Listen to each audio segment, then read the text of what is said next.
Welcome to Heroine-ity. Laura Elkins, Karen Finley, Katya Grokhovsky, Suzanna Lacy, and Andrea Bowers, Cindy Sherman, and Martha Wilson. Heroine-ity brings together a group of artists who have been in the vanguard of feminist art making. These artists deploy their creative agencies through role play, costume, impersonation, and self-transformation to confront culturally entrenched forms of misogyny. They have in common a performative anchor. Their bodies are at the center of their work, a personal act of resistance to a repressive patriarchal society.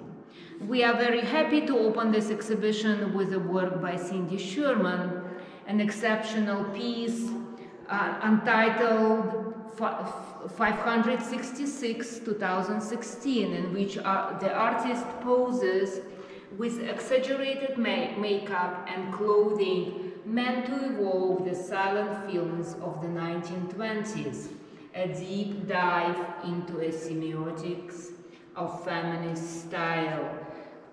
I have seen a lot of Cindy Shermans in many various museums, but not until we brought this piece to the gallery, I began to appreciate her details and her mastery in application of photographic mediums. Not to forget, always remember that Cindy Sherman have not used Photoshop, but always relied on the rather old-fashioned or traditional forms of photographic mediums and photographic editing. Next to Cindy Sherman, we are exhibiting the work by Laura Elkins. Laura Elkins, the artist, lives in Washington, D.C., applies loose brush strokes and thin application of oil, almost watercolor-like, to portray herself. This is Elkins' self-portrait as Greta Thunberg. We see the connection between Greta's advocacy for peacekeeping and peace protection through this beautiful rendering of landscapes. Laura Elkins was awarded residency at Panhandle, Florida, where she could really appreciate the beauty of the seascape. Laura Elkins has developed the self-portrait as a genre of figure painting that embraces the complexity of contemporary life. The artist is best known for her self-portraits as First Ladies that are also on display in the gallery. And her own reflection, an inherently performative act of paintings. Very recently, Laura Elkins added another set of women, Christy Blasey Ford, Frida Kahlo, Greta Thunberg, and Kamala Harris.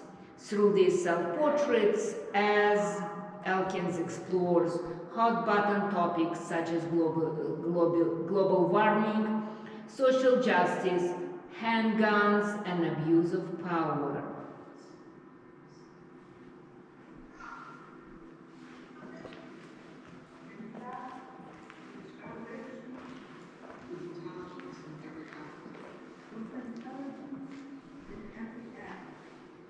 Laura Elkins' self-portrait as Jackie Kennedy, and to your left, self-portrait as Miami 9/11, self-portrait as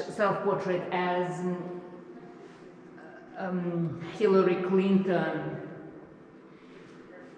In Miami, in self-portrait of Miami, Elkins deployed ashes from the site of bombing during 9/11.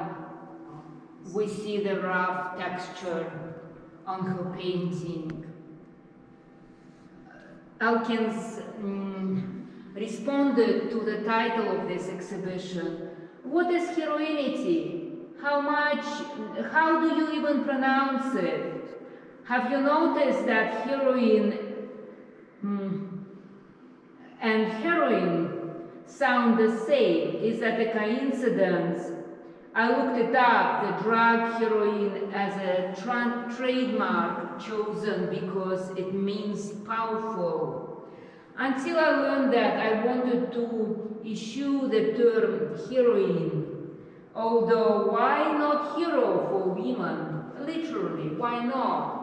Like so many feminized nouns, heroine sounded lesser somehow, because of course, women are considered lesser in our culture.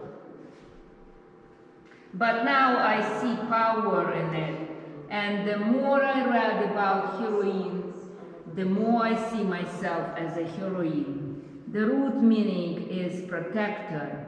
I feel a sense of protection towards the powerless, those lacking heroinity, and those who suffer injustice, and that urgency fuels my work.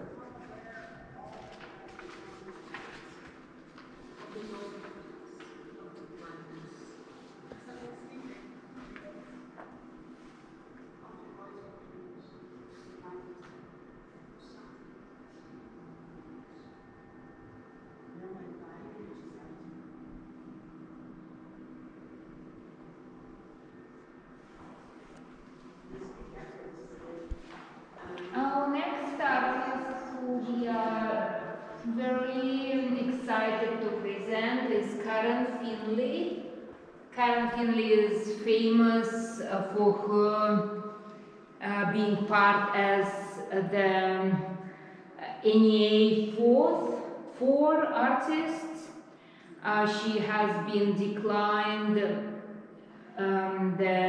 denied the NA grant funds award for staging a very provocative work in the early 80s. So we are happy to exhibit two short videos, Nude in Museum and Nursing Painting, both from 1993 in nursing painting. The video is a parody of an famous film of the famous artist Jackson Pollock when he's painting on glass.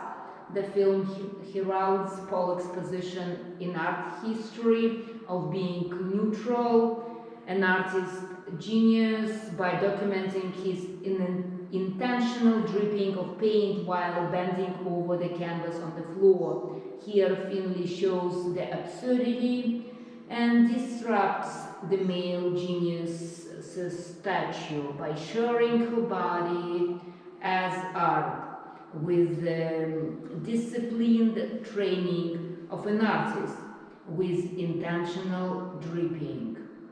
Although the video could be seen as shocking, this is the point, to expose and remove the shame of seeing the woman's breast as a taboo object, but as a source of nourishment. Call her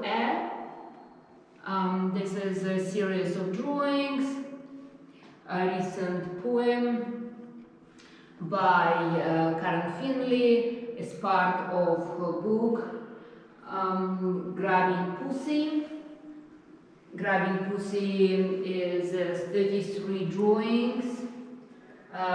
This is 2018. These drawings were part of her book, as I said, Grabbing Pussy, that is inspired by language grabs of the language used to assault during the Trump era. And her next work is Speak Up, Speak Out, drawing installation of 33 works. Again, works on paper, 2018. These texts on paper are ongoing commentary to critique and respond simultaneously.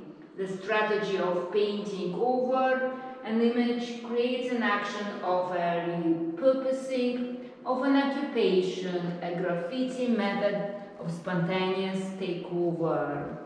Finley concerned with urgency, message, content, and concept.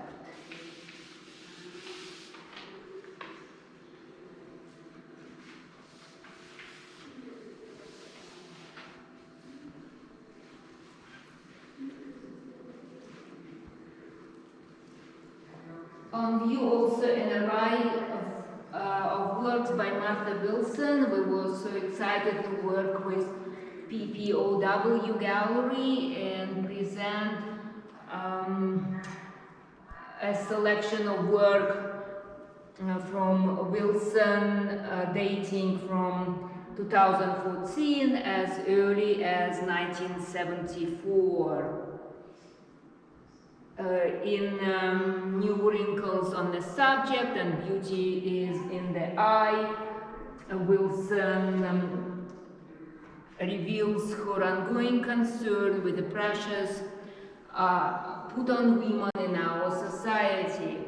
Wilson observes, as women we found ourselves performing all the time to meet society's and the culture's expectations about what we are supposed to do, how we are supposed to look, what we are supposed to think.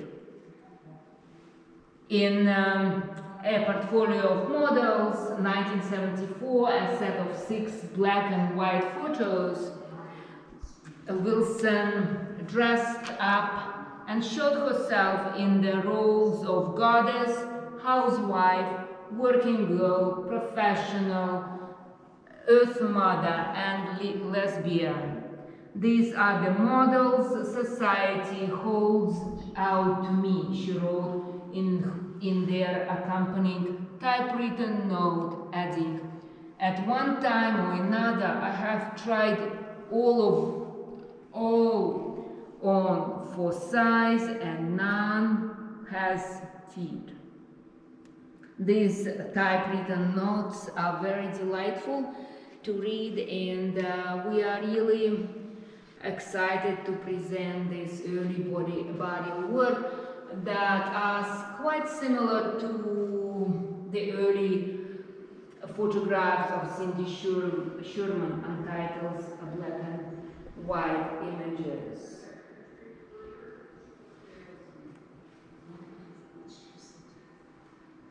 Our next participating artist is Katya Grokhovsky. We are excited to showcase her video, Bad Woman, and an range of furniture that accompanies this video. Katya Grokhovsky made a viewing room with her work, and Bad Woman is an ongoing concept for Katya, a concept of a persona based on politics of defiance and protest to the prescribed societal idea of femininity, domesticity, and the male gaze through investigation of the vulnerable, the unstable, the emotional, hysterical, and the failing body by employing combination of sculpture, costume, found objects, video and performance, attempting to discredit the oppressive patriarchal construct of contemporary womanhood. Society tells women to settle down, shut up, be fragile, vulnerable, and cater to what men apparently want. It is exhausting, exasperating, and I'm not interested in partaking, says Katya in her response. Katya was born in Ukraine, raised in Australia, and now is based in New York City. She's an artist, independent curator, educator, and a founding director of the Immigrant Artist Biennale. Grokhovsky holds an MFA from the School of the Arts Institute of Chicago and BFA from Victorian College of the Arts, Melbourne University.